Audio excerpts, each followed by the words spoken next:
Okay, Trevor's Story's gotten off to a great start so far with 9 homers. Every study that I've done so far on EV that has to do with hard hit balls, just about 70% is the average of all the hard hit balls are in that at risk category. And what that means from an EV perspective is number one hard hit ball, if you throw 92 effective velocity pitch and then you come back with one that's at 88, it's within 6 EV miles an hour of the last pitch, and that is hit hard really often. That's the most hard hit balls, and that's just about 50% of all hard hit balls that happen every night for the last however many 100 years. 50% of them are in that category of within 6 miles an hour of the last pitch.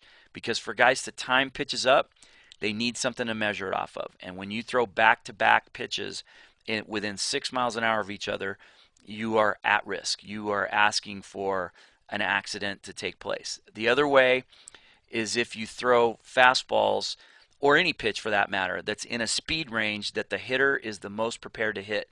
He walks up to the plate. If you throw 92 miles an hour, he walks up to the plate ready to hit 89 miles an hour. That's the most likely pitch that's going to be hit. And the reason for that is because pitches that are thrown in that attention zone, away, away, away, or down, down, down, down, down, anything on this side of that diagonal is losing effective speed. So when a pitcher throws fastballs in that area, anywhere in that area, at any time in that area, those pitches are the most likely to get hit. And the reason is because that's the pitch he's most likely geared his timing, his inner timing, to that speed range. 67% of his homers, 6 out of 9, are those two combinations of pitches. The other 3 are pitches that have no tunnel. In other words, you see a fastball, you see a slider. You see a fastball that's flat, you see a curveball that pops over. You see a changeup that pops around and or over.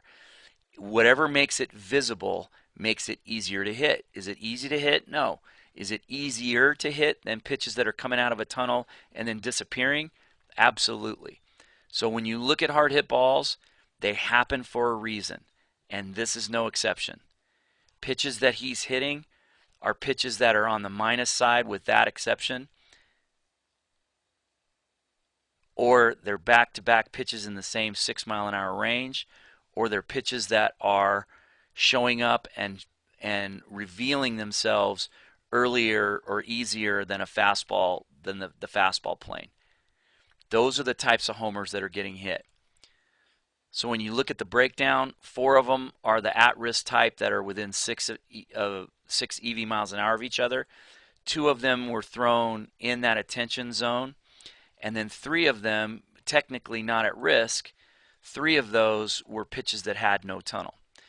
This one is kind of the only one that's questionable because it's a 93 mile an hour fastball and it's on the diagonal or maybe just ever so slightly above the diagonal on the plus side. Robbie Ray, though, throws 96. When you throw 96, 93 down to about 88 is that magic number. That's the attention zone. So when you throw any pitch in that attention zone, that's the one that he's going to be geared to the most. This one's 93. It's on the diagonal. Now, maybe it's questionable. Maybe it's really 94. Maybe he was only throwing 93 that day. But when you read the scouting report, Robbie Ray throws 96. His idea of 96 is 96 thrown on the outside part of the plate, which will be 93. This pitch, 93. 88 in here is 93. So the idea is you're trying to avoid that speed range. When you don't, those are the ones that are hit. He's no exception. This is taking nothing away from Trevor's Story. This has nothing to do with his ability. Of course he can hit fastballs in this area. I'm sure he's done it. He just hasn't done it this year. What he's hit fastballs on is pitches that are in that at-risk category or the ones that have no tunnel. Fastball down is going to have 1 tunnel, and then the changeup is going to pop over that. So that one's hit out.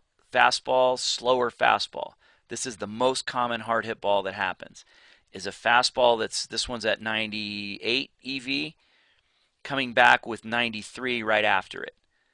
So this is within 6 miles an hour, and whenever it's fastball, slower fastball, that's the most at risk pitch that you can throw. This one is a curveball, so it's going to have that little bit of a loop, and then a fastball that's on the outside part of the plate. This one is in that attention zone because it's 92. Realistically, it's about 89 effective velocity. Again, that's the speed that he's most prepared to hit. Every pitch that you throw in that 89 mile an hour range, if you're throwing 92, 93, is at risk. Off speed, off speed. These are within 6 EV miles an hour of each other, and that is a very common hard hit ball, the most common. 50% of all hard hit balls happen that way. Curveball pops over everything.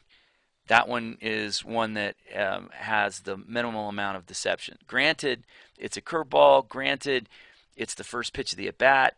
But when it shows itself above a fastball line, it is going to be the most recognizable pitch that you throw. So it has two basic things that happen. One is they take it because they're shocked by the fact that they're used to seeing this tunnel, and then here comes this tunnel. They either take it or they recognize it, and if they recognize it while they're in rhythm, they hit it out. Fastball followed by the exact same speed fastball in the exact basic area. Even though it's out of the zone, and granted he did a great job, probably pulled his hands in to be able to hit this. I think we saw that one in the film. That is, again, nothing taken away from him, but back-to-back pitches in the exact same spot at the exact same speed is one of the most common hard hit balls. The other is the off-speed pitch that's showing itself. This is a no tunnel, fastball, fastball, and then a curveball that's coming from a completely different tunnel than that one is. So far 9 homers, and so far all of them explained by effective velocity.